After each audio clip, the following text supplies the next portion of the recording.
For 150 years, the Modesto Fire Department has been serving the citizens of California's Central Valley. What started with horses, volunteers, and bucket brigades has transformed into a modern marvel, tackling medical emergencies, structure fires, wildland blazes, and everything in between, all while training the next generation in state-of-the-art facilities. As we celebrate this milestone achievement, we'll look back at the history. Our first chief was one of the longest standing chiefs in the nation, being a fire chief for 40 years. The highlights. I started here as an explorer when I was 16 years old, and I'm living out my dream every day when I come to work. The hard times. Some of the early rigs had no cab over, so when you're out in the middle of the winter and it's raining, you're getting wet. And the heroism. At that point in our history was the largest dollar loss of any fire in the history of the fire department at that point. Over the course of a century and a half, horsepower might have changed its meaning.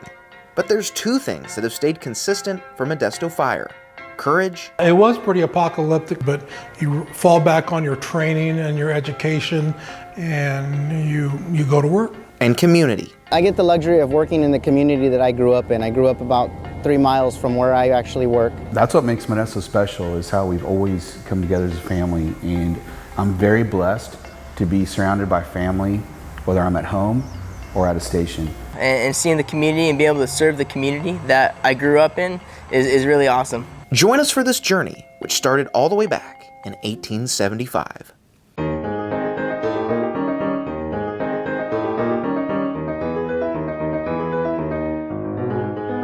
Modesto, named for the modesty displayed by the person who turned down the chance for the city to bear his name, was a humble area of less than 1,700 residents.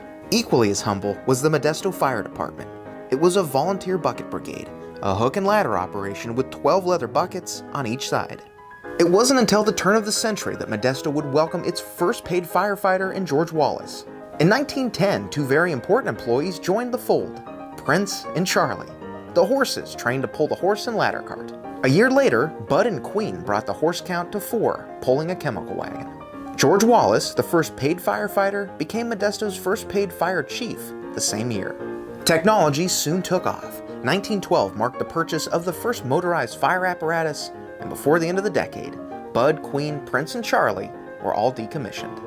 By 1920, Modesto's population was nearing 10,000, and Chief Wallace implemented a platoon system for managing firefighters.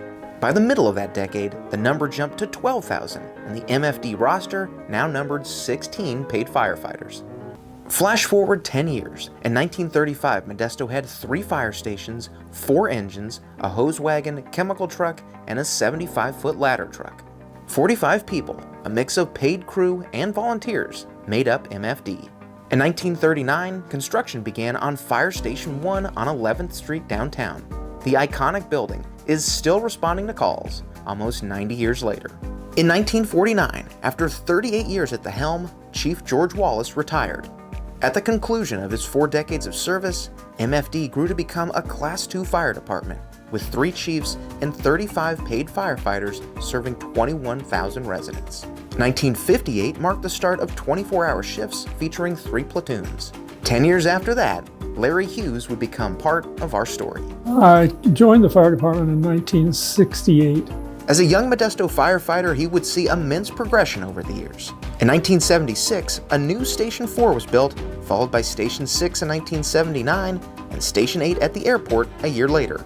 By the mid-'80s, MFD was responding to 2,500 calls annually, a number that only grew in 1986, the first year MFD began first responder medical services. At the start of the 1990s, Modesto Fire had a total of 164 personnel, and in 1994, that group would be tested like never before during the McHenry Village fire. Set by arson, this blaze was an immediate challenge. My engine was the first engine on that fire. It was, at that point in our history, was the largest dollar loss of any fire in the history of the fire department at that point. And we basically were able to save the back half of the main complex in the center of McHenry Village. The front half where the Village Bakery is now and all that, we lost that entire half block of the building. On the heels of that fire, MFD would welcome a familiar face as fire chief. And I worked in Lodi as chief for 9 years, believe it or not. And then I came and tested for the chief's job in Modesto. They hired me, and I was here from 1994 through end of 97. The new millennium brought technological advancements. Initially, there was a lot of resistance to using the computer, but once they got used to it,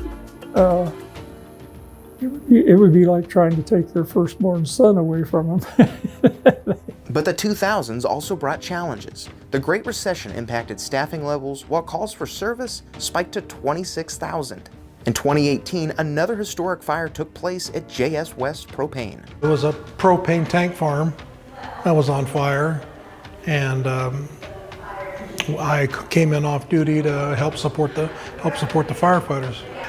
It was pretty apocalyptic because of the potential for the propane tanks to detonate. And so we put a bunch of people at risk to try to extinguish the fire. Copious amounts of water. So it took quite a while to bring the fire under control. In 2024, the distinguished group of individuals bearing the title Modesto Fire Chief welcomed its 13th and newest member, Kevin Wise. I never thought that would happen. It was never my plan. It's just how things worked out. But to be on their shoulders of what they've created here in Modesto, the fire department they created, our fire chiefs, out of the 13 chiefs, I knew several of them, just growing up here. So it's pretty amazing. I'm standing on the shoulders of giants. So yeah, it's very humbling. Almost immediately into his tenure, Chief Wise would be tested. A landmark Victorian funeral home in downtown Modesto went up in flames. We had the Franklin and Downs fire here on 12th Street, really a few weeks after I became official fire chief. And we had a significant explosion on that fire. It was early in the morning, and the roof literally blew off the top of a 3-story building and came down literally where several of our crew members were just standing.